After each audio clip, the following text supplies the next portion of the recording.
Remember when you got your first DSLR, after that initial honeymoon period with the kit lens? Most likely at that point your second lens was the Nifty 50. You just learned all about manual exposure and now you had this super shallow depth of field with a 50mm f1.8. Life was good.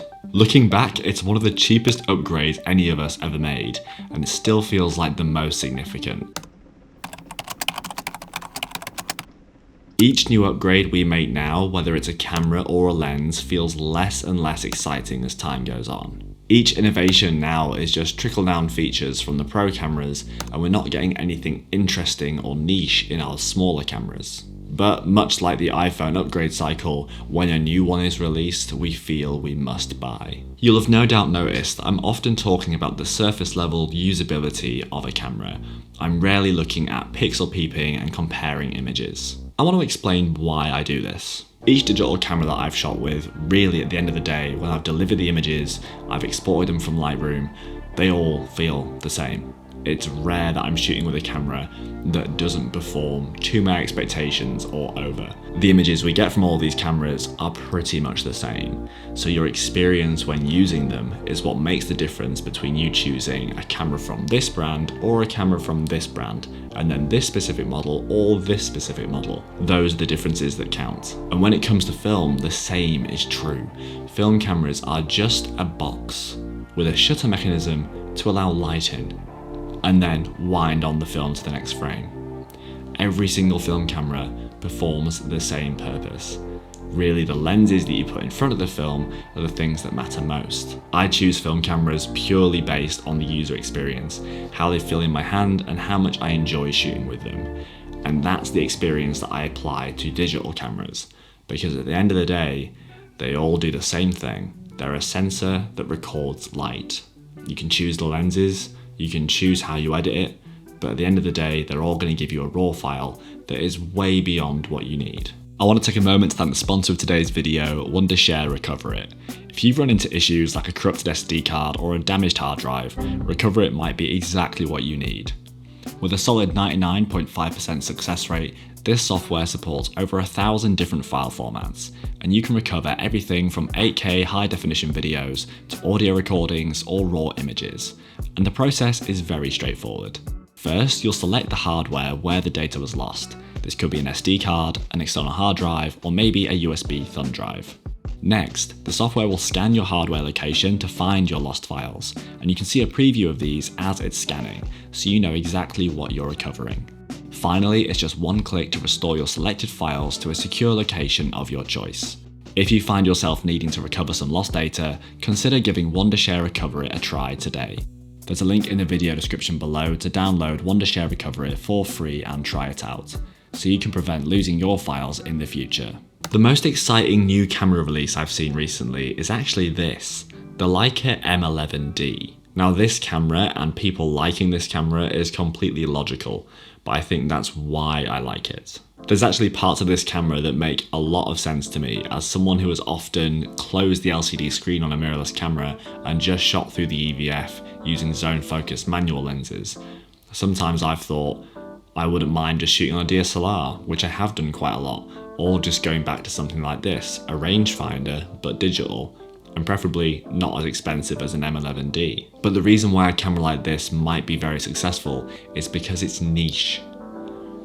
When things become niche, they find a specific group of people that like it, rather than trying to be an all-rounder for everyone. As we each practice photography and find the style that we like shooting and the gear that we like shooting with, we each slowly move into our own individual niche, both in our photography style and the way that we like to capture that style. Personally, I found myself fluctuating more and more. I felt like a while ago I was settled in a certain style of photography, and now I feel like I'm bouncing all over the place, and it's really frustrating. I want to tell myself that part of the reason this is happening is because I'm always testing new cameras. The only way for me to find out if that's true is by not testing any new cameras.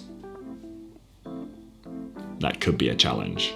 Part of this fluctuation, I think as well, comes from the different environments that we're shooting in. Sometimes a 35mm just doesn't work for where I am for the sort of shots that I'm seeing. Really, the style of photography that I love is pretty wide, but sometimes I'm too shy to shoot with a wide, and I'm out and about and I think I'm feeling a bit low energy, a bit antisocial today, I kind of wish I had a 50mm. So I could still get some nice shots, but I'm not having to get overly close to people to get in the mix.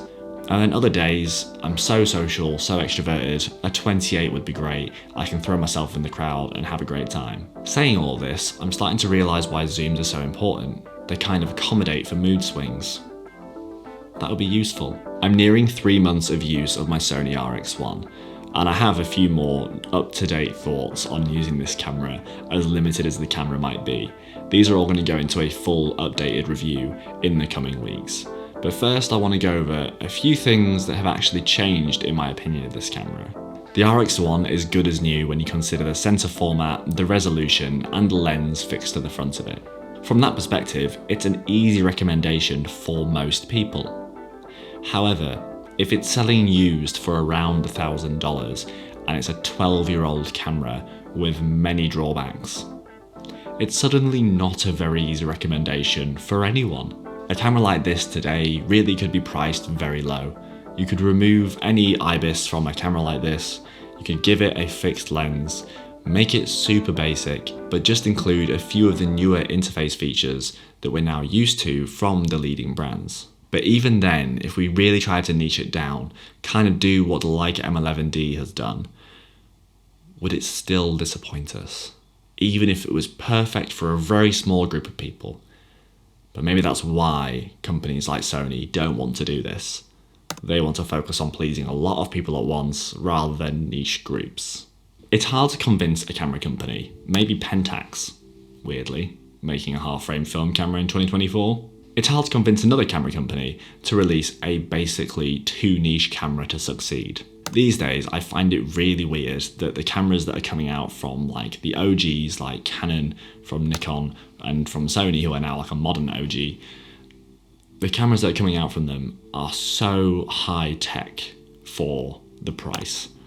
And obviously this is a good thing. People who want to save money and have all the latest and greatest when they're going on holiday with a camera, it's great that they have a lot of different things in there.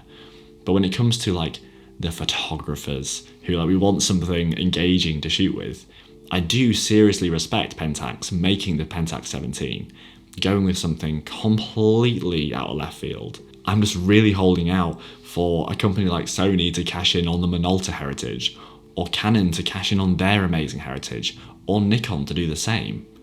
Whereas actually Nikon have done the ZF and the ZFC. Could that sort of theory continue? And that camera was maybe too high-tech for its own good. We could have taken something even more basic. And going back to basics, my Sony RX1, there's so much I love about it, so I'm excited to share all those thoughts in an upcoming video. But if you've missed my first impressions video and you're curious how it's looking so far, go check that out over here. Still plenty of nice photos, and the honeymoon period is very real.